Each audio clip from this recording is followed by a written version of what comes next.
আসসালামু আলাইকুম। আলহামদুলিল্লাহ, আমার গেরে টমেটো গাছ লাগানো শেষ হয়েছে। এ দেখেন, এরকম ভাবতেছেন যে এরকম কেন? বিষয় হচ্ছে টমেটো গাছের চারা নতুন লাগানো হয়েছে। এই চারাগুলো রোদে ঢলে না যায়, নষ্ট না হয়, এই জন্য কিছু গাছগাছরা দিয়ে ঢেকে দেওয়া হয়েছে। রোদ কম পড়বে এবং জীবিত হবে, সুন্দরভাবে বেড়ে উঠবে। এই যে সুন্দরভাবে লাগানো হয়েছে, অনেক কষ্ট করা হয়েছে কাজের ফাঁকে ফাঁকে। এগুলো আমার আব্বা দেখাশোনা করে, এগুলো আমার আব্বা একটু পরিচর্যা করে সুন্দরভাবে। এগুলা রেখে দেওয়া হয়েছে কারণ হচ্ছে রোদ বৃষ্টি থেকে মারাত্মকভাবে হেফাজত হবে। কারণ নতুন চারা লাগানো হয়েছে, অতিরিক্ত রোদ বৃষ্টি হলেই ঢলে যায় বা নষ্ট হওয়ার আশঙ্কা থাকে।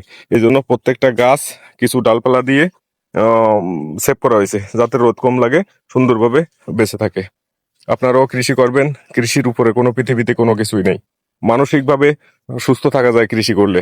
আপনার যখন মনে হীনমন্যতা বা ডিপ্রেশন দেখা দেয়, তখন আপনি কৃষি করবেন, গাছপালা সেবার যত্ন করবেন, দেখবেন আপনার মনটা চাঙ্গা হয়ে যাবে।